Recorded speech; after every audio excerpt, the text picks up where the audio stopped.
개혁신당 정강정책위원장 맡고 있는 이준석 전 국민의힘 대표 모셨습니다.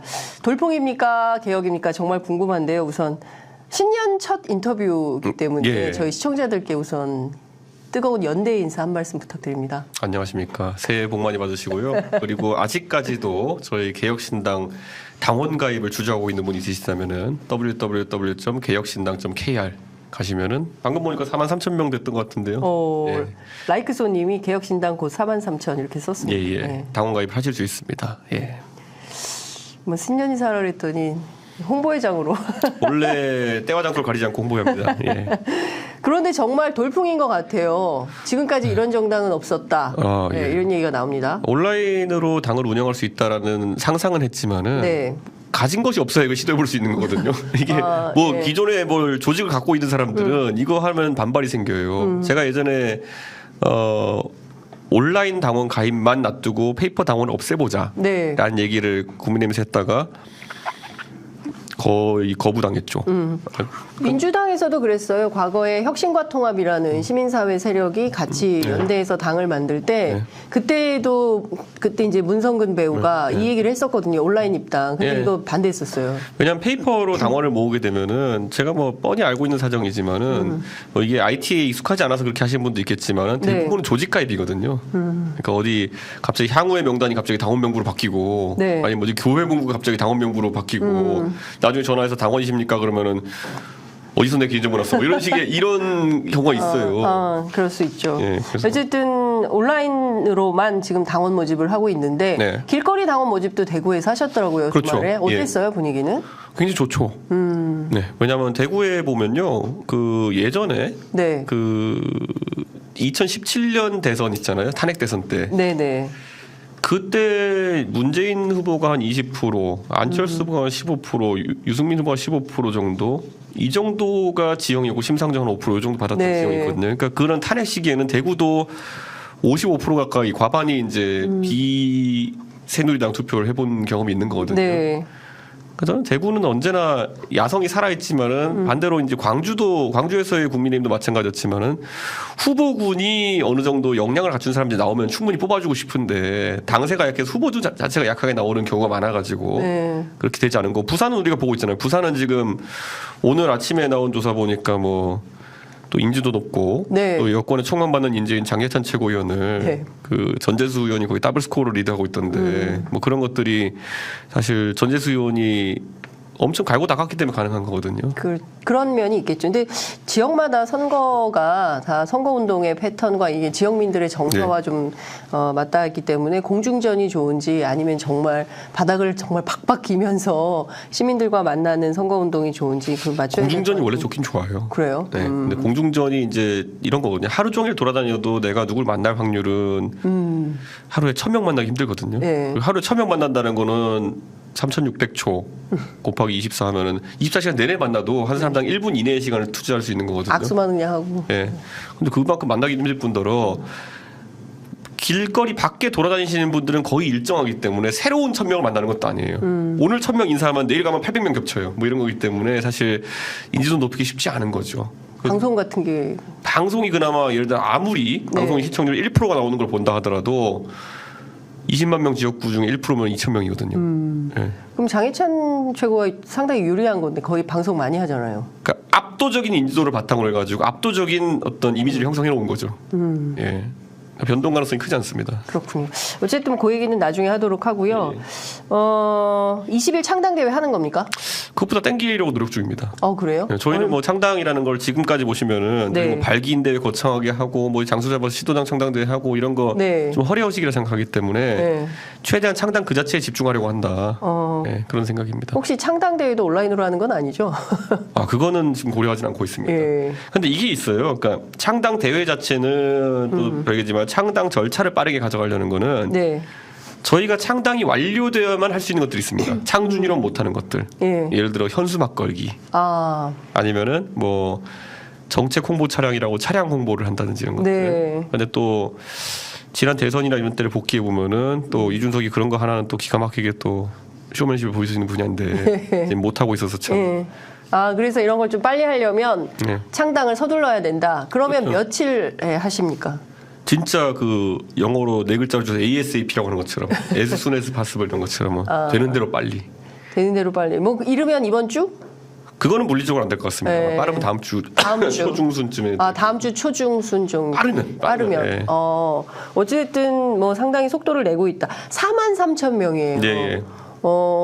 제가 보기에는 지역별로도 다 통계가 나올 거고 연령별, 지역별, 성별 뭐 쫙 이해될 텐데 대충 추려보면 어떻게 규정할 수 있습니까? 그 온라인 당원 가입은 확실히 저희가 60, 70대가 적어요. 네. 그러니까 절차 자체에 불편함을 느끼시는 경우도 있고 네. 이게 항상 우리나라 인터넷 문화에서 항상 지적되는 게 네이버나 다음에 의존해서 검색하는 분이 굉장히 많아요. 맞아요. 그래가지고 옛날에 이제 어르신들이 이제 경로당에서 정보화 교육 같은 거 할 때 네이버 아이디 하나씩 만들어 드렸거든요. 네. 네, 그래가지고 네이버 비중이 높은 것도 사실 그런 영향이 좀 있고요. 그래서 인터넷을 한다는 것은 우선 네이버에 접속한다로 시작하는 분들 많아요. 그럼 네이버에 접속해서 개혁신당을 검색하면 아직까지는 당이 아니기 때문에 위에 안 떠요. 예. 그래서 못 들어오시는 분들도 분들이 계시고. 상당히 지금 연락이 많이 오고 있습니다. 네이버에서 어떻게 하면 가입할 수 있냐? 네이버에서 개혁신당.kr이라고 쳤는데 왜 안 들어가지냐? 그러면 아니 선생님 그 주소창 치셨나요? 주소창 쳤다고 거기 초록색 거기에 뭐 이런 검색창을 주소창으로. 그러니까 이게 뭐 사실 그래서 저희도 이거 참 당황스럽긴 한데 네. 그래도 또 한 가지 다행인 거는 그래서 이제 많은 분들이 카톡창으로 이런 주소 같은 걸 전파하시면서 네. 단체 카톡방 같은 데 전파하시면서 굉장히 가입이 또 고령층에서 늘고 있는 추세입니다. 그래서 전반적으로 종합하면 몇 퍼센트 어떻게 돼요? 굉장히 고릅니다. 그래요? 예. 굉장히 고릅니다. 저희가 많은 언론들은 이대남이 많을 거다. 왜냐하면 아닙니다. 이준석 제일 많은 건 30대가 많고요. 30대가 제일 많아요. 예. 저희가 이제 저희 당원 마당 사이트에 네. 가보면은 예. 그 자기 아이디, 그러니까 닉네임 옆에다가 네. 연령과 지역을 띄워줘요. 그러면 굉장히 고릅니다. 그래요. 되게 특이하다고 봐야 될까요? 아니면은 고른 전반적으로 지역은 어때요? 지역은? 인구 대비 비중으로는 서울이 높고 그다음에 대구가 높습니다. 서울, 대구. 예. 그러면 광주나 뭐 이런. 근데 이렇게 보셔야 돼요. 광주 네. 자체가 인구가 좀 적습니다. 맞아요. 그래서 인구 대비로 보면은 호남과 청도가 거의 비슷하게 나옵니다. 예. 굉장히 고무적인 현상인 게 보통 보수 정당이라면은 영남이 압도적이고 그 다음이 충청도가 그 다음이고 강원. 호남은 압도적으로 적어야 되거든요. 맞아요. 그런데 예. 비중으로 봤을 때는 호남과 충청도 거의 경기랑 비슷하게 나옵니다. 그래요. 예. 전국 정당화 할 수 있는 뭐 저희가 갖춰졌다 이렇게 봐야 되는 건가요? 이런 건 전국적으로 고르게 아직은 그 지지를 받고 있다. 지지율 낮은 지지율이 낮은. 고르게 낮은 이런 상황. 고르게 낮은 상태다. 국민의힘에서 허나원 탈당했잖아요. 그래서 류호정 의원과 비교해서 상당히 높은 평가를 받고 있는데 지금 문병호, 안영근 전 의원 등 정치인들 12명은 뭐 합류하겠다라는 입장을 밝혔는데 현역이 없다. 현역 당연히 옵니다. 네, 와요? 예, 네. 저희는 다 얘기하고 있고 네. 문제는 이제 그거죠.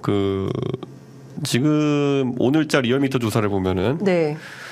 뭐 지난 솔직히 한 2주 동안 거의 모든 언론이 부응하지 않았습니까? 막 컨벤션 효과 무슨 한동훈 위원장이 오면서 뭐 완전히 수도권 판세 뒤집힌다 뭐 네. 했는데 오늘자 리얼미터 발표된 거로는 하락이에요.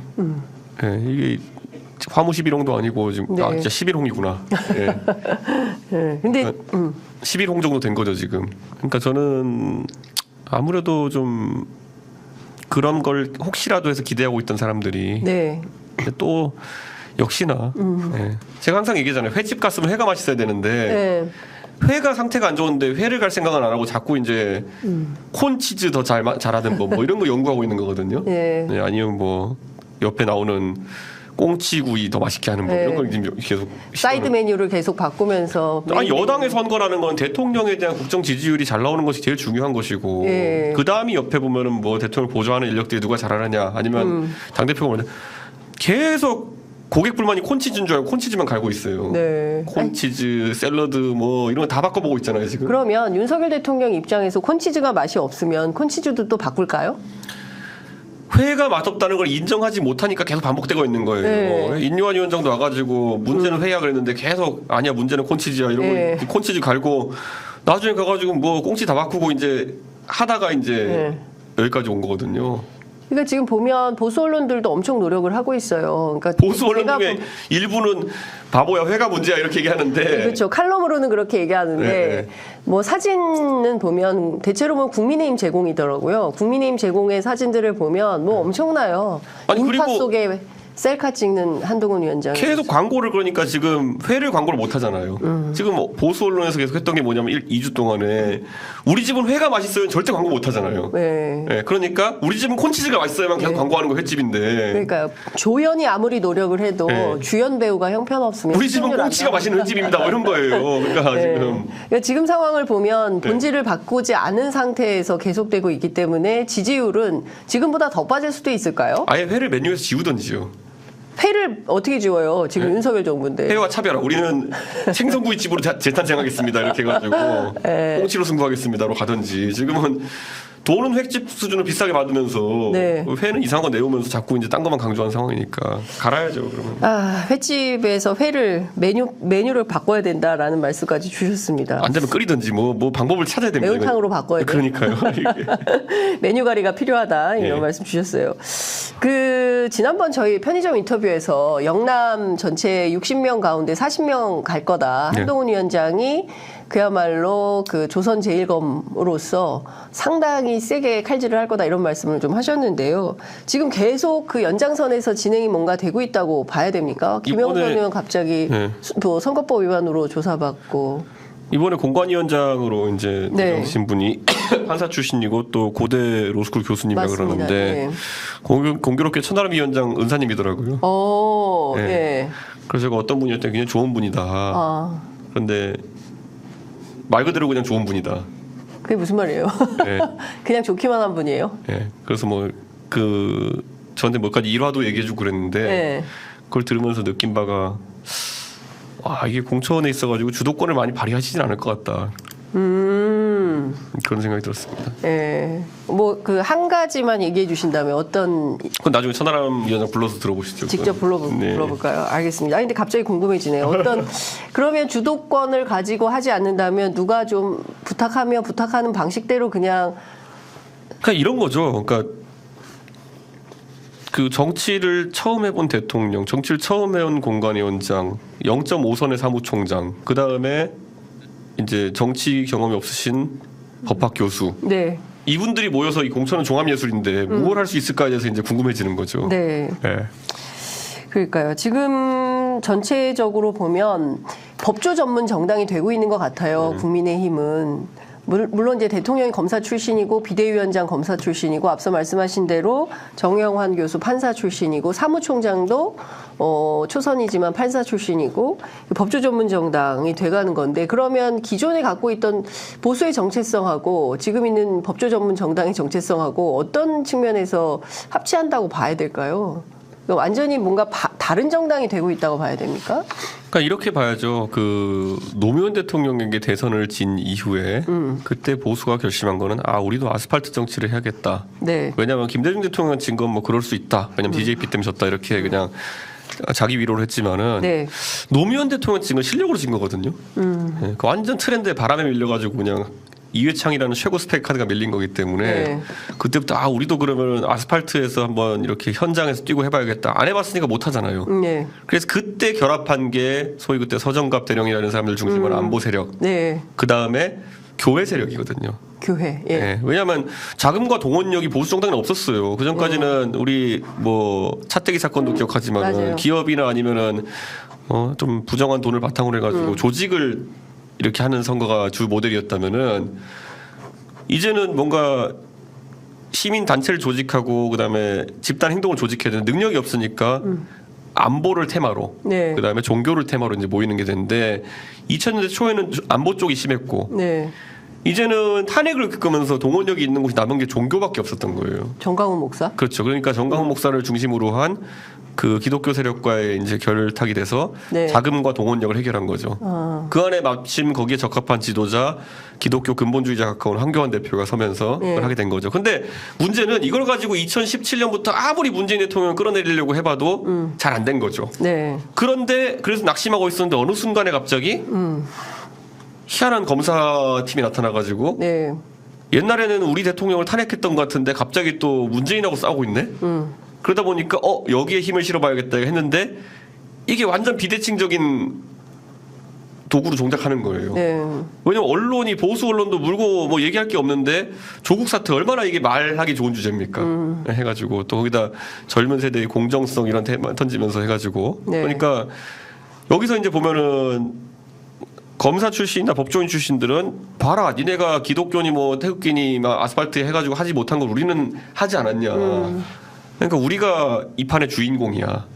라고 생각하고 있는 거고 나머지들은 아닐 텐데 국정을 그걸 운영할 수 있을까라는 생각하는 거고 이게 괴리가 생긴 거고 그래서 법조인 세력은 더 강화하려는 거죠 그 지배를. 네. 그러면 지금 상황에서 더 법조인스러운 정당으로 가게 된다면 어쨌든 저는 이준석 대표가 하려고 하는 보수의 개혁과 정말 제대로 된 보수의 정치의 내용이 뭐냐 이제 이거하고는 조금 멀어진다라고 봐야 될 것 같은데 최근 한동훈 위원장은 꼭 그렇지만은 않다라는 것을 강조하면서 중도 포섭 전략이라고 해야 될까요? 뭐 광주에도 가서 뭐 광주 독립운동 학생 독립운동 기념탑에 뭐 참배도 하고 뭐 등등의 행보를 보이고 있습니다. 최근의 행보는 좀 어떻게 보세요? 제가 이렇게 하잖아요. 윤석열 대통령보다 확장을 해야지 윤석열 대통령 표가 더 나오는 거거든요. 네. 윤석열 대통령도 5.18까지는 인정하고 뭐 해요. 네. 근데 윤석열 대통령이 이제 연습 문제가 안 풀리는 게 4.3부터 안 풀립니다. 네.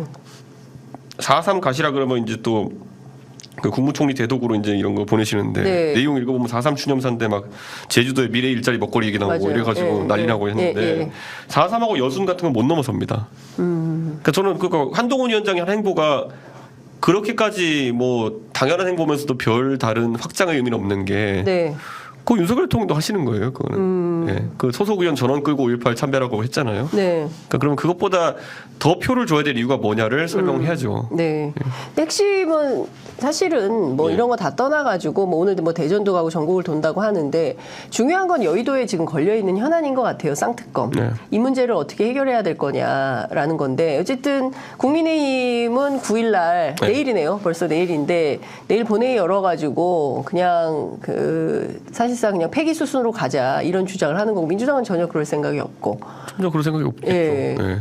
그러니까, 이 문제를 어떻게 해결을 해야 될까요? 그러니까 이런 거잖아요. 네. 특검을 거부한 자가 범인이다라는 말이 너무 많이 퍼져가지고. 맞아요. 예, 그거 퍼뜨리는데 제가 일조했거든요. 네. 그 뒤에 당에 뒤에 그 백보드 바꾸는 거 제가 지시한 거거든요. 예, 그러니까 저는 예. 일관된 얘기를 하고 있지만은 또 이 국민의힘에 남아 있는 분들은 2년 전에 나와 싸워야 되는 그런 고생을 겪고 계신 겁니다. 지금 상황은 대통령이 거부권을 행사를 했고요. 그리고 이 법은 폐기 수순으로 넘어가는 거고 지난 금요일에 보니까 야사당 연대해서 규탄 대회를 열더라고요. 네. 예컨대 개혁신당도 그 흐름에 같이 동참해서 연대해서 함께할 생각도 있으신가요? 저는 오히려 야사당이 뭘 그렇게 제대로 그 윤석열 대통령의 그런 통치의 미흡함을 네. 지적하는 걸 제대로 해야 하는지 모르겠어요. 솔직히 저는 이재명 대표도 지금 물론 최근에는 이제 피습 사태 때문에 안정을 취하고 있는 상황이긴 하지만은 네. 그 전까지 윤석열 정부를 가장 세게 견제할 수 있는 쪽은 아마 민주당이 거대 야당으로 살 수 있을 텐데 네. 저는 잘 못했다 봐요. 네. 민주당이 자기 역할을 잘 못했다고 보시나요? 이재명 대표의 어쨌든 그런 당 대표로서의 무게감이 있을 텐데 언행을 했을 때 예. 그렇게 유효타로 기억나는 게 별로 없다. 네, 그래서는 투쟁 동력이 많이 약하다 예전에 민주당에 비해 가지고 예. 그런 생각을 하고 오히려 개혁신당의 멤버들 같은 경우에는 예. 뭐 소수라고 해도 다 갖다 퍼붓잖아요, 그냥. 예, 솔직히 말하면 누가 제일 짜증 나겠습니까, 지금 대통령 입장에서. 근데 지금 보면 이 특검법 관련해 가지고 네. 민주당은 이제 상황을 좀 보고 권한쟁의 심판도 네. 좀 하겠다. 그러니까 법률적으로 네. 점잖게 대응을 하고 있는 것 같아요. 근데 반면 이제 진보당 같은 경우에는 오늘부터 전면적인 투쟁을 하겠다라고 지난 금요일 선포를 하고 약간 이제 결은 좀 다른데 민주당은 야사당 가운데도 좀 가장 보수적인 선택을 하고 법률적으로 무슨 문제가 있는지 검토해 보는 거고 민주당은 개혁신당은 어느 정도에 있는 겁니까? 민주당은 권한쟁의 심판을 하는 이유 자체는 네. 이 판을 좀 길게 끌고 가겠다는 전략적 판단이죠. 그러니까 오히려 진보당이 하는 것보다 민주당이 전술적 움직임은 네. 오히려 명민하게 하고 있는 건 맞죠. 그런데 여기서 민주당이 좀 간과하면 안 되는 거는 권한쟁의 심판에서 만약에 네. 이것이 문제가 없다고 나오면 민주당도 곤란해지는 거거든요. 사실 병행을 해야 되는 거거든요. 네. 강력하게 하는 것과. 그런데 당내에서 그 두 가지 목소리가 골고루 나와야지만 민주당도 작전이 성립되는 건데 네. 다들 공천 때문에 정신없어 그런지 안 하더라고요. 저는 개혁신당 내에서야 뭐 네. 특검 뭐 받아라라 계속 얘기하고 있고 네. 예, 그걸 뭐 밖에 나가서 손을 흔든다고 해서 뭐 달라지는 건 아닐 거라 보기 때문에 저희는 굉장히 미디어에서 강하게 이야기를 하고 있습니다. 특검법 전국이 언제까지 어떤 형태로 어떻게 규결될 걸로 보세요? 저는 2월 말에 아마 표결을 시도할 거라 봅니다. 2월 말에. 예, 예. 그런데 그때쯤 공천 결과가 어떻게 돼 있냐에 따라 가지고 예. 국민의힘에 있는 의원들 중에 공천 탈락자가 나오게 된다면은 예. 그 사람들은 표결 안 하는 것이 이득입니다. 차라리 참여를 안 해버리는 방식. 아니죠. 안 하는 것처럼 스탠스를 잡고 있으면은 당 지도부에 서가지고 뭐 왜 안 하냐. 뭐가 불편하냐 얘기 좀 예, 해보자 이렇게 예. 할 테니까. 근데 덜렁 하러 가버리면은 그냥 당연한 게 돼버리잖아요. 그러니까 아마 공천 못 받고 이렇게 또 억울한 일을 당하셨다고 생각하는 분들이 있으면은 네. 당연히 집에서 요양을 취하시겠죠. 예. 그러면 2월 말에 표결을 했을 때 그 결과는 어떻게 된다고 보세요? 이런 거죠. 이제 이상민 의원 같은 분이 어떻게 표결할까? 네. 예. 예. 그분은 분명히 특검 찬성이었을 텐데 네. 반대로 넘어가면은 2표 정도 이게 허들이 올라가는 거거든요. 예. 그러니까 이게 3분의 2 표결이기 때문에 네. 한 분이 그렇게 넘어가면은 예. 한 2표, 3표 정도 더 모아야 되는 상황이 생기는 거거든요. 그렇죠. 예. 그런 게 이제 변수겠죠. 그러니까 민주당도 민주당 나름대로 공천에 있어가지고 그 2월 말쯤 되면 어떻게 의석수가 변해 있을지 모릅니다. 그러니까 민주당이나 국민의힘이나 서로 공천 문제가 복잡해지기 때문에 네. 이 문제가 플러스 마이너스 알파 해가지고 결론은 어떻게 될까요? 결론은 그냥 지금 상황에서 쭉 그래도 정권 심판론이 이렇게 높은데 그때 가서 지지율이 낮아가지고 선거 지겠다 싶으면은 국민의힘에 그냥 공천 받은 의원들도 예. 찬성 던지겠죠. 예. 그런 방식으로 자기의 이해관계에 따라서 자신의 공천 문제에 따라서 이 법을 처리하는 기준이 생길 거다. 예를 들어 수도권에 공천받은 분이 만약에 현역 의원이라 그러면은 무조건 찬성 투표하겠죠. 예. 대통령실에서 제2부속실 국민들이 원하면 할 수 있다. 그다음에 특별감찰관 제도도 국회에서 요구가 있으면 뭐 해볼 수 있겠다라는 태도로 이관섭 비서실장이 발표를 했습니다. 이건 좀 어떻게 보셨어요? 뭐 하면 좋은 건데 네. 사실 하면 좋은 게 아니라 이거 해야 되는 거 아니에요? 아니, 왜냐하면 근데 제2부속실 폐지는 대선 네. 공약이었어요. 그러니까요. 그럼 대선 공약 파기에 대해 가지고 좀 더 설명을 해야 되지 않을까. 그때는 제2부속실이 오히려 그 영부인이나 이런 사람들이 네. 권력을 휘두르고 또 이렇게 청탁을 받는 통로라고 생각했기 때문에 그렇게 했다면은 지금 뭐가 달라진 거지? 예. 지금 영부인 특별하신 건가? 네. 이런 거를 입장을 내야죠 좀.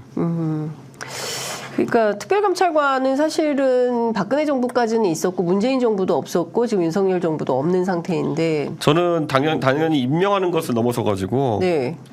특별감찰관제를 활성화시키려면은 아예 추천권을 야당에 줘야 된다. 특별감찰관. 네, 그렇게 생각하고 네. 그 정도의 방력을 가지고 있을 때고 저는 작금의 상황에서 선거 분위기 반전시킬 생각이 여당에 있다면은 네. 감사원장까지 야당 추천으로 임명하는 수준으로 가야 된다. 감사원장도 야당 추천으로 해야 된다. 그러면 이제 사람들이 야 감사원장을 야당 쪽에 넘겨주면은 얼마나 3년 내내 앞으로 고생할 텐데 예. 선거 저도 생 고생일걸요. 한번 굳이 겪어보셔야 된다면은 뭐 인생의 경험이라 생각하고 예, 방법이 네. 없죠. 근데 두 개 다 이거를 자꾸 특검 문제하고 등치시켜서 빠터로 해결하려는 스탠스 이런 건 좀 어떻게 보세요? 지금은- 이거 두 가지 할 테니까 특검 포기해 뭐라든가. 지금은 곤란하죠. 네. 타이밍이 안 맞죠. 예, 야당에서 그걸 한 3달 전이었으면 협상을 할 수도 있었을 텐데 야당이 지금 안 받으면 야당도 죽습니다. 특검 안 받으면은 네. 야당 죽습니다. 이 특검 관철을 못하면 야당도 심판의 대상이 될 거다. 이렇게. 관철은 못 시키면 몰라도 여기서 갑자기 뭐 협상을 해가지고 물리게 해가지고. 되면은 죽습니다. 그러면 하여튼 굉장히 뭐 상당히 그게 3당에 해당하는 당이 있을 때 매력인 게 뭐냐면요. 네. 둘이 야합을 하려 그러면은 3당이 신나게 비판할 테니까 네. 그거는 못 하게 되는 거죠. 그러니까 근데 뭐 저희가 아직까지 그 정도의 영향 행사할 규모는 아니기 때문에 네. 바라보고 있지만은 예. 다당제가 그런 겁니다 원래. 야합이 쉽지 않은 구조. 야합이 그렇죠. 제사 둘을 포섭하는 건 쉬워도 셋을 포섭하는 건 어렵고 넷을 포섭하는 건 불가능이거든요. 네. 근데 지금 상황은 지금 뭐 이렇게 말씀 주신 대로 보면 내년 총선 아니 내년도 아니네. 지금 뭐 93일 정도 남은 선거 상황이 되는데 이게 어떤 구조로 다자 구도로 갈 거냐, 뭐 3자 구도냐, 4자 구도냐, 더 많은 구도로 갈 거냐, 뭐 이런 등등에 대한 논의가 있는 것 같은데 일단 양양자 한국희망 대표 출판기념회에서 이낙연 전 대표하고 세 분 만나게 되나요? 뭐 만나고 나서 별도의 회동 계획이 있습니까? 아니요, 별도 회동 계획은 없고요. 네. 출판기념회에서 보는데 뭐 별게 있겠습니까? 예. 그게 끝이에요? 예, 뭐 정치적 대화를 출판기념회에서 하는 경우는 없습니다. 아니, 그러니까 그러면 제가 궁금한 것은 이런 거예요. 이낙연 전 대표하고 이준석 대표가 만나서 어떤 새로운 신당의 모색을 하게 될까? 만나는 게 뭐 양양자, 금태섭 여기까지 다 모여서 큰 틀에서 뭐 플랫폼 정당 뭐 이런 얘기도 나오고 다들 뭐 너무 궁금하시겠지만 예, 너무 궁금해요. 다들 궁금하시겠지만 뭐 진척은 없습니다. 네. 네, 진척은 없고 네. 그래서 제가 뭐 선언적으로 말씀드릴 수도 없지만은 네. 또 저희는 저희 일정에 따라 가지고 그냥 쭉 창당 과정을 진행하고 있고요. 아까 언급했던 모든 세력들, 그 양현자 의원님은 창당을 완료한 상태고, 네. 이낙연 대표 측이나 아니면은 그 원칙과 상위기 측은 창준이도 아직까지 시작하지 않은 단계이기 때문에 네.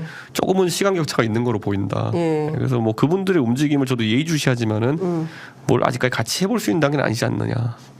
그러니까 그게 서로 이제 그 뭐 개문발차 형태로 출발을 서로 한 시기가 달라서 어떤 시점의 문제 때문인가요? 아니면은 아니 굳이 말하자면 그분들 아직 탈당도 안 하셨어요. 네, 그러니까 그런 절차 이후에 이제 보면은 제가 이상민 의원님도 사실 탈당하기 전부터 여러 얘기 나왔지만 탈당하신 뒤부터 제가 만나서 얘기를 했었거든요. 네. 그건 예의죠, 그거는. 네.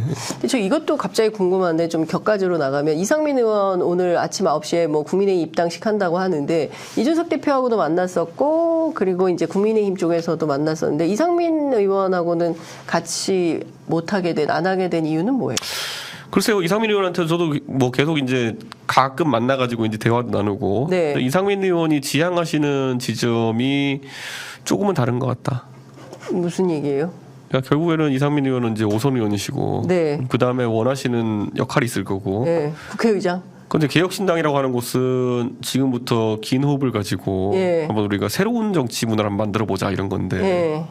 좀 다르죠 그게. 그러니까 그분이 지향하는 바는 국회의원 한 번 더해서 뭐 국회의장을 하거나 이런 본인의 꿈을 위한 지향이 있다면 개혁신당에서는 이상민 의원의 그런 꿈을 실현시킬 수 있는 어떤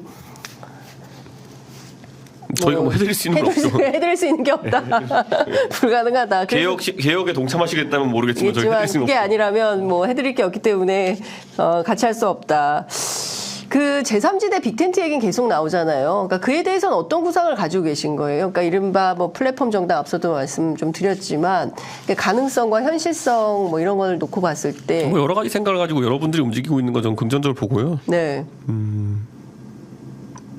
근데 저는 그런 거거든요.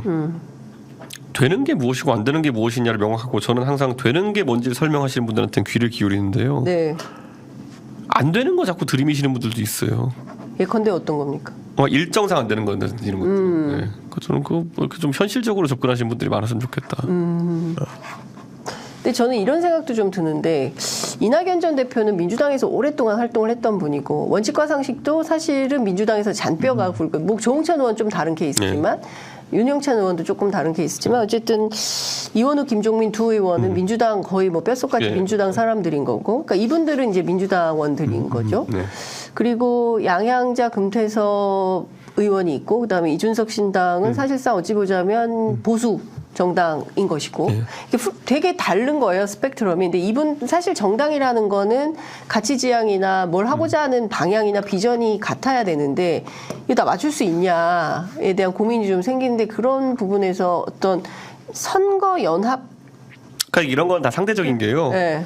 예를 들어 홍범도 흉상을 철거해야 되느냐에 대한 관점을 가지고 따지면은 저랑 오히려 원칙과 상식 의원들이 가깝겠죠. 네. 국민의힘보다. 그렇겠죠. 그러니까 이제 대한민국의 보수 진보로 가른다고 하기에는 보수가 너무 이상한 판단들을 많이 했어요. 홍범도 흉상 치우는 게 왜 보수입니까? 그렇죠. 그러니까 이게 그러니까 어디에 맞춰야 되는지 약간 관점이 다른 건데 네. 최근 현안들에 있어서는 오히려 국민의힘에서 나오는 희한한 판단들보다는 예. 원칙과 상식의 의원님들이 저랑 더 잘 맞는 게 맞죠. 그러니까 그걸 냉정하게 평가하기 어렵고요. 딱 네. 어디가 더 가깝다 평가하기 어렵고. 근데 네. 최근 상황은 뭐 국민 대다수가 국민의힘에서 하는 판단과 멀어져 있기 때문에 그거는 좀 특이한 상황을 봅니다. 그러니까 지금 뭐 여러 현안들을 놓고 그러니까 이제 통칭 진보 보수 이렇게 볼 수는 없는 것이고 사안별로 각자 케이스 바이 케이스로 판단을 해야 되는 문제이고 거기에 대해서 맞다면 뭐 함께 할 수 있는 영역도 있고 함께 못하는 영역도 있는 것이다. 중요한 건 근데 선거잖아요. 네. 선거에서 이분들하고 어떻게 할 거냐, 어떤 방식으로. 제가 그래서 가능성은 세 가지 정도로 언급했죠. 네. 결국에는 뭐 연대를 해가지고 뭐 느슨한 연대를 해가지고 네. 각자 뭐 기호를 달고 예. 대신 겹치지 않게 지역구에 후보를 낸다든지 이런 정도 할 수 있을 것이고 아니면은 지역구 후보는 한 정당에 몰아가지고 기호를 높게 받아가지고 가고 비례는 각자 나오는 방식 네. 또 가능할 것이고 아니면은 완전 합당해가지고 가는 방식도 가능하고 연대를 한다면은. 네네. 근데 뭐 제가 어떤 셋 중에 뭘 특정해서 선호한다는 것도 아니고 보통 역사적으로 그렇게 해왔다 연대나 이런 건. 알겠습니다. 잠시 후에 10시 20분 국회에서 정강정책 관련 기자회견 여시잖아요. 네. 오늘 첫 기자회견인 거죠. 네. 앞으로 몇 가지 어떤 방식으로 하고 오늘은 주로 어떤 거에 대해서 얘기를 하십니까? 오늘은 첫 번째 이게 정강정책이라는 거예요. 당의 헌법에 해당한 정강이 있고요. 네. 여기 가면 이제 막 일반적인 정당들은 뭐 우리가 5.18과 4.19 정신을 이어받아서 이런 거 있고 네. 근데 저희는 그건 싹 뺄 거고 정강에서요. 미래 얘기만 많이 할 거고 미래. 예, 과거 얘기 많이 안 할 거고 예. 정책이 이제 가보면 기본 정책 1번부터 10번까지 보통 이렇게 있거든요. 근데 국민의힘의 1번이 기본소득인데 아무도 모르는 네. 그런 상황인 것처럼 저희는 1번에 지금 그래서 기본소득 민주당일 것 같은데 국민의힘이에요? 국민의힘이에요. 김종인 어르신이 박아놓고 갔어요. 아, 그래가지고 근데 아무도 몰라요. 고칠 네. 생각을 안 해요. 지금 뭔지도 모르고. 관심이 없는 거 아니에요? 네. 그래서 기본 정책에 저희는 첫 번째로 언론에 대한 이야기를 많이 할 것 같아요. 그래서 사실 가치에 대한 거죠, 그러니까. 네. 가치에 대해서 언론의 자유에 대한 것이고 그 첫 번째로 제가 내려고 하는 거는 네. 공영방송 지배구조죠. 공영방송 지배구조요? 네. 그러니까 공영방송의 지배구조라는 거는 방송법도 저기 그렇죠. 이제 사장 선임에 있어가지고 네. 백가쟁명식으로 아이디어가 많이 나옵니다. 네. 예를 들어 여당과 야당의 이사 추천 비율, 그다음에 뭐 특별 다수제를 해가지고 뭐 3분의 2 이상의 동의를 받아야지만 사장이 네. 선임된다든지 뭐 이런 게 있는데 거기서 저는 되게 안타까웠던 것이 정치권이 본인들이 KBS 사장 선임에 대해 가지고 네. 이사를 그렇게 많이 넣어놓고 있는 걸 당연하게 생각한다는 거예요.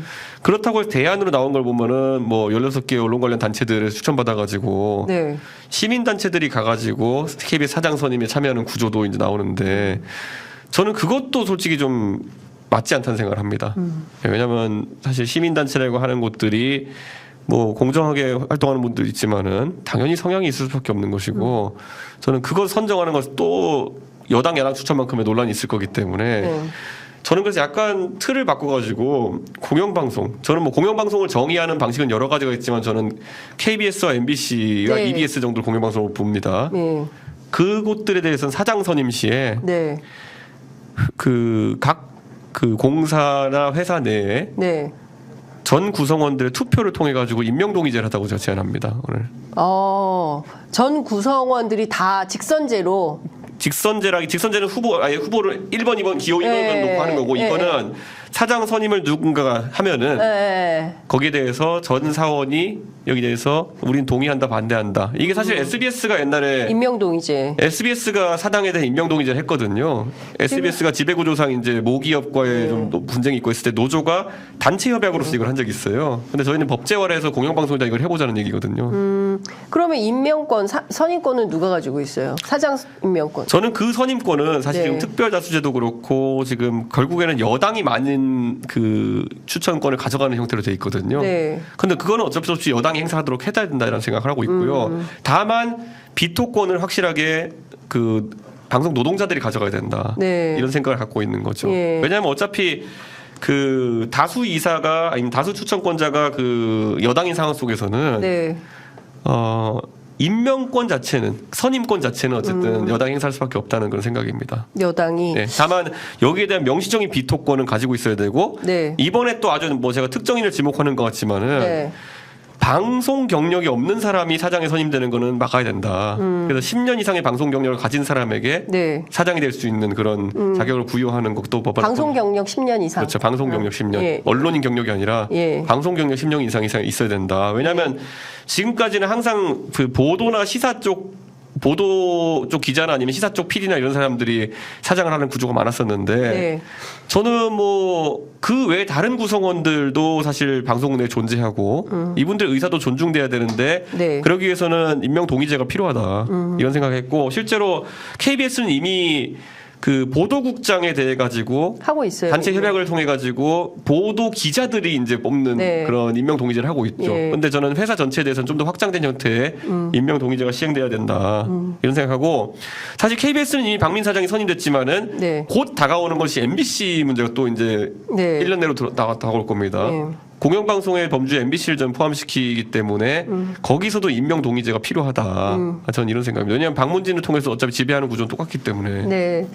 근데 이제 이런 거죠. 그러니까 임명동의제는 많은 언론사들이 예, 하고 있어요. 예. 편집국장, 뭐 보도국장 임명동의제는 많이 하고 있고, 근데 여기에서 부결돼가지고 또 새로 해야 되고 그래서 뭐 공석이 예. 좀 되고 뭐 이런 문제들이 좀 있긴 한데, 예. 그러니까 뭐 어쨌든 이제 방송 관련해서는 저희가 조금 더 전문가들을 예. 모시고 어떤 방향이 좋은지에 예. 대해서 논의를 해볼 필요가 있는데 이것은 지금까지 나왔던 보수 정당 혹은 보수 진영에서 주장했던 것에 비해서는 좀 한 발 진전된 아이디어다. 이렇게 볼수 제가 있을 그래서 것 사실 같네요. 이거를 각계 관계자들 그러니까 제가 언론노조 측과도 이 얘기를 나눠봤고요. 네. 그리고 또 KBS에 보면은 본부노조가 아닌 KBS 본부노조가 아니라 또 예. 원래 KBS 노조가 따로 있기 때문에 예. 그쪽과도 어느 정도 대화를 나눠봤고 또 민영방송사에 대한 얘기를 또 같이 하는데 민영방송사 관계자들도 만나봤고 네. 했는데 사실 이런 부분은 방송의 지배구조가 개선되지 않으면은 네. 절대 방송이 바로 설 수 없다는 그런 점에는 그 관계자들이 공감을 했습니다. 다들. 네. 근데 이제 이런 것 같아요. 언론사들이 특히 방송사들이 방송사 지배구조 개선에 대해서 특히 언론노조 등이 이제 세게 비판했던 것은 이제 권력에서 내리꽂은 사람이 이른바 이제 땡유뉴스, 땡전뉴스를 하고 지금 뭐 KBS 상황을 보면 네. 알겠지만 이게 시청자들의 니즈를 전혀 반영하지 못하고 네. 있고 오히려 역행하는 상황이 만들어지기 때문에 그렇고 근데 이게 굳이 박민 사장만의 문제냐 꼭 네. 그렇지는만은 않다. 내부 구성원들 가운데 박민 사장보다 더 세게 편향적인 사람들이 많다. 이제 이런 비판도 그런데 있는데 이런 얘기지만 박민 사장은 사실 KBS 양대 노조 어디서도 환영받지 못하는 뭐 그런 것도 상황이기도 하죠. 굉장히 특이합니다. 이런 안에 대해서 언론노조에서는 뭐라고 하던가요?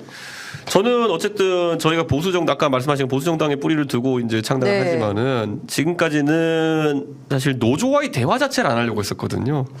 노조 인정을 안 했죠. 그러니까 그 노동자 그러니까 대법원 판례도 있지만은 네. 결국에는 그 보도 공정성이나 아니면은 이런 지배 체제에 대해 가지고 파업권이 인정되느냐 네. 이런 것부터 논란이 많은데 저는 당연히 인정된다고 하는 관점이고요. 그렇기 때문에 아니 솔직히 언론인에게 그 본인이 소속된 회사의 논조나 아니면 그런 데스킹 방식에 대한 것 외에 어떤 더 중요한 근무 조건이 있겠습니까? 네. 그래서 전 당연히 가능하다 보고 저는 우선 그래서 그 개혁신당은 네.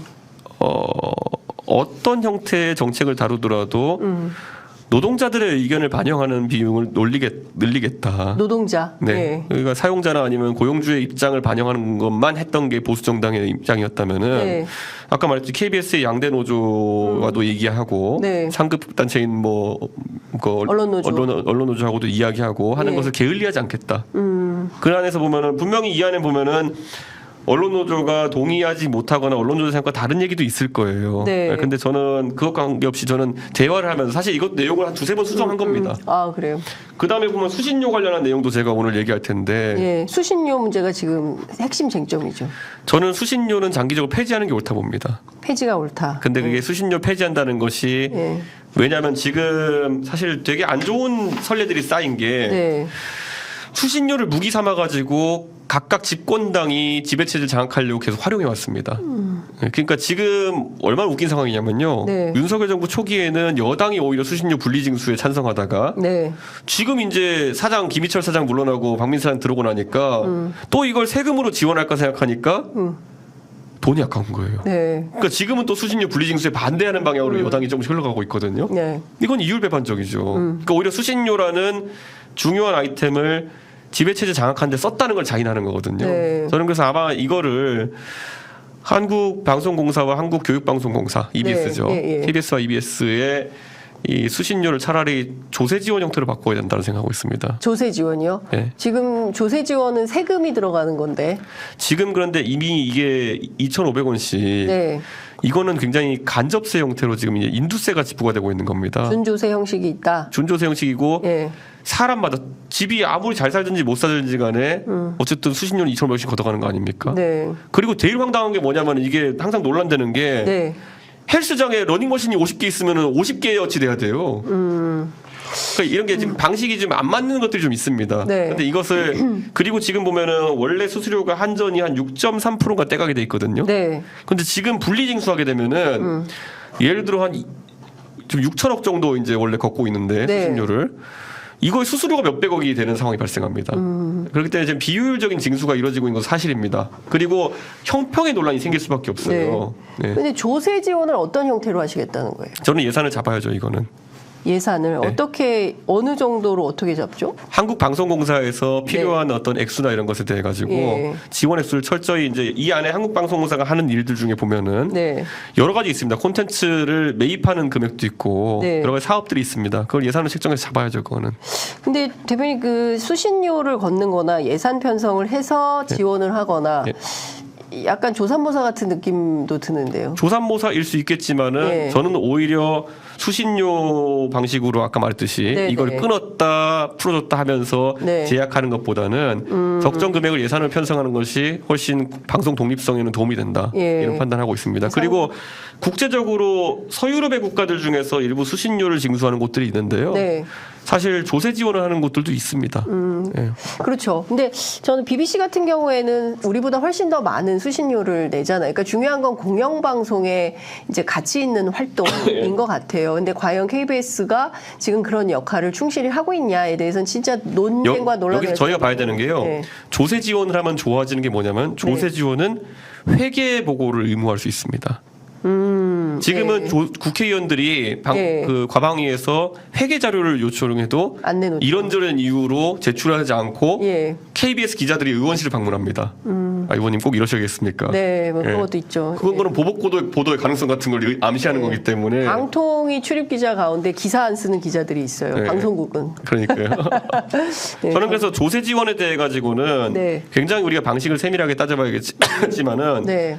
컨텐츠를 제작하는 비용 중에 상당 부분을 지원해야 된다 저는 이렇게 생각하고요. 제가 그래서 예로 든 게 뭐냐면은 제가 사실 대선 공약으로 만들었던 게 사극 지원, 사극 제작 의무화라든지 네. 이런 걸 했었는데 이게 보면요 사극을 계속 안 찍을 수밖에 없는 게 PPL이 안 되니까 그래요. 고려 거란 전쟁에 무슨 PPL을 넣겠어요? 무슨 스테이크 집을 넣겠어요? 예. 뭘 넣겠어요? 예.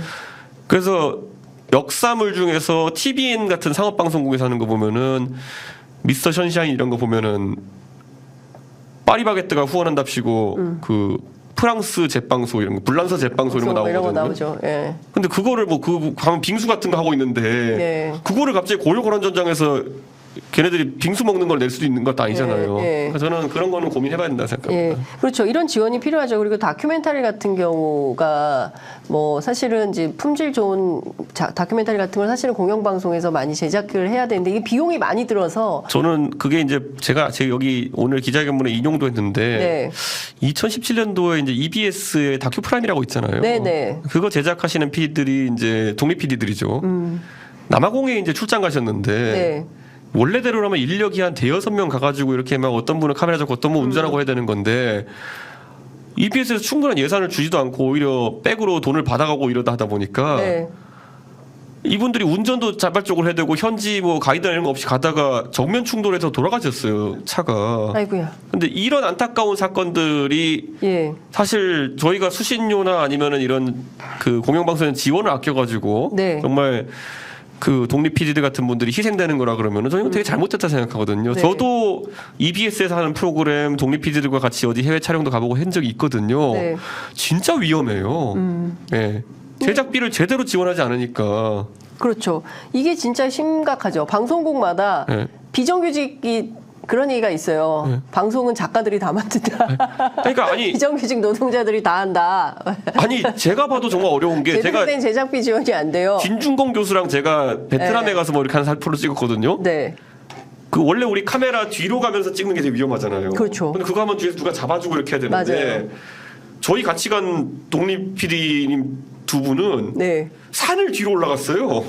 네, 그러니까 누가 잡아주고 이런 것도 없이. 그런 거 많죠. 예. 네, 그러니까 이게 얼마나 위험한 거인지를 사람들이 알아야 되고 실제로 그 남아공에서 두 분 희생되시고 이런 게 사실 부끄러운 거거든요. 우리가 BBC나 아니면 NHK의 고품질 무슨 뭐 교양 프로, 시사 프로 이런 걸 얘기하지만은 BBC는 그래 수신료가 20만 원씩 되는 거거든요. 네. 그러니까 그렇다면 우리도 그러면은 그러니까 결국엔 상업적으로 만들 수 없는 방송들을 만들기 위해 가지고 어떻게 우리가 재정을 투입하고 할 것인지에 대해서 진실한 논의가 필요하다 보는 네, 거죠. 그렇죠. 그리고 사실은 방송국에 너무 비정규직 노동자들이 많아요. 그래서 이 비정규직 노동자들의 문제를 프리랜서라는 이름으로 아니 그러니까 저는 되게 웃긴 뭐냐면은 힘들게 노동하는 이 작가들이나 프리랜서 PD들이나 진짜 너무 힘들거든요. 이런 문제도 사실 노동의 문제로 해결해야 우리나라에 됩니다. 그리고 공영 또는 이 국영방송국 체제도 바뀌어야 된다 보는 게 네. KTV가 한국정책방송원인데 네. 문광부 하나거든요. 네. 여기는 그냥 300억 정도씩 조세 줘가지고 만들어요 계속. 그렇죠. 그러니까 그런데 아무도 안 보는 방송이에요. KTV 국정방송에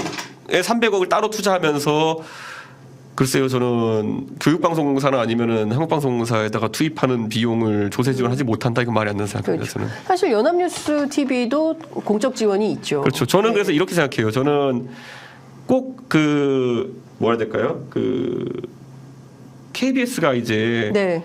악순환인 거예요. 뭐냐면은 돈을 자꾸 깎아주니까 네. 교양이나 시사나 제작 프로를 만들지 못하고 네. 그러면은 돈을 아끼기 위해 가지고 낮 시간대 종편이랑 뭐 4시 시사 이런 걸 경쟁하고 네. 가가지고 종편에서 보던 정치평은 똑같이 나와가지고 맞습니다. 저는 KBS에서 만약에 시사에서 좀 다른 분위기를 만들려고 그러면은 프리미엄성을 가져가서 옛날에 9시 뉴스가 진짜 다들 둘러앉아서 보는 방송이었던 맞아요. 것처럼 예. 프리미엄성을 가져가가지고 한 4시쯤 되는 시사대담은 정말 뭐 전직 장관이나 아니면 아무리 사람들이 졸려서 안 본다 그러더라도 뭐 예를 들어 김종인 위원장이나 윤여준 장관 예? 아니면은 뭐 그런 유인태 수석 같은 분들 정말 말씀은 느릿느릿 하시더라도 저도 듣고 싶을 것 같은 그런 분들 모셔가지고 얘기한다든지 그 4시에 다 해가지고 평론가들 모여가지고 아니 이제 그런 분들도 나오세요. 이제 그분들이 잘 안 나오시니까 그런데 이제 중요한 것은 국민들이 그 궁금해하는 것도 막 종편식으로 정쟁을 유발하면서 서로 싸움 붙이는 방식이 아니라 우리 사회에서 정말 필요한 가치가 있는 담론을 놓고 토론하는 문화. 독일은 그렇게 하고 있지 않습니까? 그렇죠. 저는- 네, 그런 공영방송이 좀 필요하다. 지금 50분이어가지고 네. 또 좀 이따가 국회 가셔서 기자회견 하셔야 예. 돼가지고 제가 또 이재명 대표 그 병문안 예. 언제 요청하셨어요? 그 천하람 위원장이랑 우리 네. 공동창준 위원장들이 요청했죠. 그래서 우리 예. 김철근 사무총장이 김영진 의원하고 네. 친분 관계 있어가지고 김영진 의원 측에다가 이재명 대표 측 병문안 받냐 예. 그래가지고 공동창준 위원장이 갈 의사가 있다 이렇게 타진한 걸로 알고 있습니다. 예. 언제 오란 얘긴 들었어요? 근데 그때 이제 아마 그 김부겸 총리님도 가셨다가 네, 좀 돌아왔죠. 이제 돌아오시고 네. 그리고 그 저희도 제안했지만은 그 이낙연 총리 층에서 제안했다고 밝혔는데 네. 그러다 보니까 그쪽에서 다소 정치적인 곤란함이 있었던 걸로 보입니다. 네. 그리고 뭐 저희도 그냥 의사 타진 정도지 뭐 이재명 대표의 안정이 우선이니까 네. 저희는 뭐 꼭 가야겠다 이런 거라기보다는 갈 수 있느냐. 네. 이건 어떻게 보십니까? 이재명 대표가 사실상 너무 급작스러운 테러를 당하고 네. 그날 뭐 네. 이제 페이스북에 글도 올리셨지만 이게 증오 범죄, 혐오 범죄 그리고 이분은 뭐 늘 그 보수 유튜브 틀어놓고 하루 종일 있었다는 것이고요. 지금까지 뭐 경찰청에서 정확한 내용에 대한 브리핑은 나오지 않고 있어서 이분이 왜 그런 범행을 했는지 배후가 있는지 등등에 대해서는 속속들이 밝혀지진 않았지만 이번 사건 자체를 대표님 좀 어떻게 규정하고 저는 굉장히 안타까움을 넘어가지고 이거는 민주주의의 적대 행위죠. 네. 예. 그러니까 사실 우리가 해방 이후의 혼란기를 보면은 네. 뭐 그 당시에도 정부 수립 이전까지 얼마나 뭐 민족주의 진영과 공산 진영과 이렇게 갈라서 싸웠습니까? 네. 그런데 말로 해결 안 되면 총 들고 가는 거잖아요. 근데 그런 게 야만이죠, 사실상. 네. 그리고 혼란기 있는 일이죠. 근데 네. 지금은 국민 다수의 동의를 받는 세력이 집권하러 한 게 우리가 구축한 민주주의인데 그렇습니다. 그거를 저해하는 행동이죠. 예. 그러니까 저는 이재명 대표를 싫어하는 분이든 이준석을 싫어하는 사람이든 아니면 윤석열 통을 싫어하는 사람이든 자신의 생각을 조금 더 많은 사람에게 알리기 위해 하는 행동이 옳은 민주주의 사회에서의 행동이지, 저거 어떻게 투표로 난다니까 내가 물리적인 방법을 써야겠어 이런 순간부터 야만입니다. 네. 예, 그러니까 절대 그건 용납하면 안 되죠. 근데 대표님 이게 막 다니시잖아요. 네. 뭐 그 길거리에서 앞서 말씀하신 대로 이 길거리 당원 모집 운동도 하고 뭐 이랬을 때 이런 테러가 또 있을 수도 있는 거 아니겠어요? 근데 이게 뭐 정치인들이 우리가 이게 특별하게 많이 겪는 거라기보다는 네. 지금 대한민국의 일반적인 국민들도 다양한 위협에 노출돼 있습니다. 네. 그래서 뭐 돌려차기 피해자라든지 이런 분들도 얼마나 안타깝습니까? 네. 그러니까 저는 그런 것들을 꼭 정치인 국한에서가 아니라 예. 전반적인 치안 상황에 대해 가지고는 예. 글쎄요, 예방은 좀 불가능하겠지만은 예. 이런 분들에 대해서 뭐 아주 엄중한 처벌이 필요하지 않을까. 엄중한 처벌이 필요하다. 사실 돌려차기 피해자 같은 경우에도 계속 이제 저도 소식을 접하지만은 네. 아니 그게 말이 되는 사건이며, 그리고 아주 의도도 나쁘고 그리고 결과도 잔혹하고, 저는 이재명 대표에 대해서 그렇게 하신 분도 예전에 송영길 대표도 또 공격하신 네. 분도 있었는데 그분은 네. 또 감옥에 스스로 목숨을 끊으셨어요. 그러니까 저는 이런 일들은 좀 없었으면 좋겠다. 네. 계속 그런 생각입니다. 근데 이런 건 어떻게 보세요? 불신, 혐오, 증오, 뭐 그런 정치인들의 어떤 그런 말과 갈라치기 이런 것들에 대한 결과 아니냐. 정치인들 스스로 반성해야 된다라는 비판도 있거든요. 그거는 저는 그런 주장을 용납하면 안 된다 보는 게, 대한민국은 어떤 주장도 할 수 있어야 되는 것이고, 네. 아까 말했듯이 그걸 제가 전장현 때도 전장현이 네. 모든 주장을 하는 건 괜찮아, 이 방식은 안 된다라는 거는 다수의 불편을 야기해서 내 뜻을 관철시키려고 하는 것은 야만이다 이렇게 네. 했던 것처럼 네. 물리적인 방법으로 내 뜻을 관철시키려 하는 것은 무조건 야만이고, 예. 우리가 어떤 이런 야만스러운 사태가 발생했을 때 그 네. 책임을 그 피해자, 그러니까 이재명 대표 피해자죠. 네. 피해자의 언행이나 행동에서 찾는 거는 네. 그거는 좀 위험한 발상이다. 이재명 대표가 무슨 말을 했다 하더라도 아니면 무슨 정책을 펼쳤다 하더라도 그분에게 물리적인 테러를 가하는 것에 대한 정당성은 확립되지 않습니다. 그렇기 때문에 저는 그런 접근을 하시는 분들 혹시 있었다면요, 이재명 네. 대표를 표로 심판하는 거는 용납된 행동이지만 예. 뭐 망치나 아니면 이런 뭐 흉기를 이용하는 방식은 그건 절대 안 됩니다. 당정 논란, 그 다음에 뭐 헬기 이송, 네. 뭐 특혜 논란 이런 홍준표 시장도 얘기했던데 그런 그 부산 민심 언론이 계속 쓰고 있거든요. 이 부분은 어떻게 보세요? 저는 헬기는 이렇게 봅니다. 헬기는 이재명 대표 측이 그 비용을 어떻게 부담했느냐에 따라서 이제 봐야 될 거고요. 네. 사실 헬기라는 것이 그러면 누구나 이용할 수 있느냐는 벽이지만 누구나 공짜는 아닐 테고, 네. 예, 돈이 있어도 사용 못하는 분들이 있고 이러니까 지금 말이 나오는 걸 텐데, 네.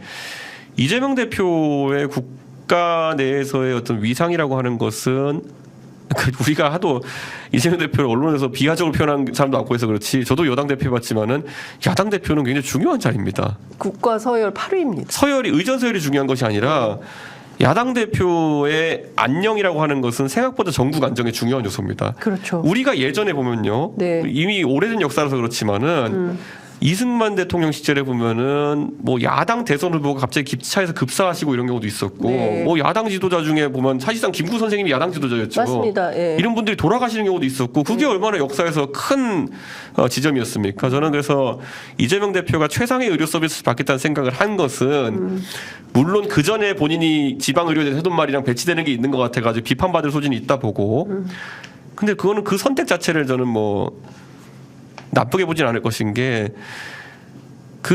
아마 비슷한 상황에 놓여 있었으면 가족들이 비슷한 상황을 판단했을 사람들이 많습니다. 근데 저는 민주당 입장에서는 정말 대처 못한다. 어떤 점에서 정말 대처 못한다고 보세요?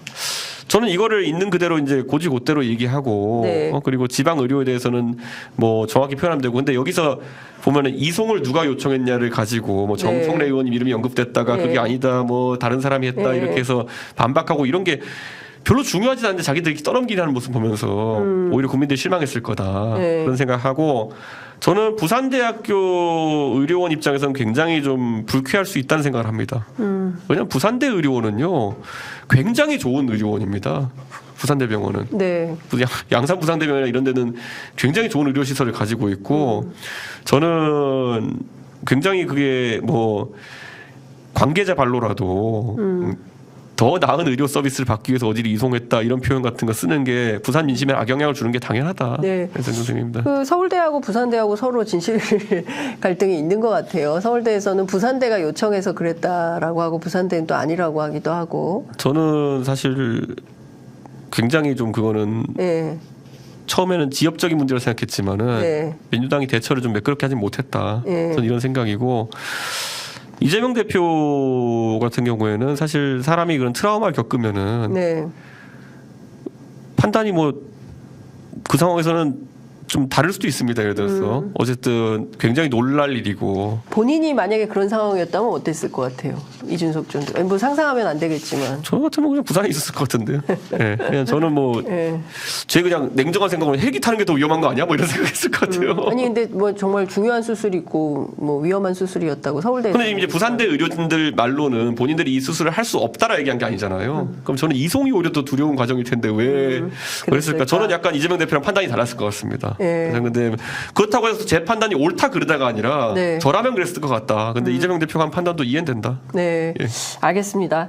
뭐 저 댓글창에 그 빨리 보내야지 왜 이준석 대표를 붙잡고 있냐, 기자회견하러 빨리 가야 된다 이런 예, 예. 비판이 많아서 오늘은 여기까지 들어야 될 것 같습니다. 아이고.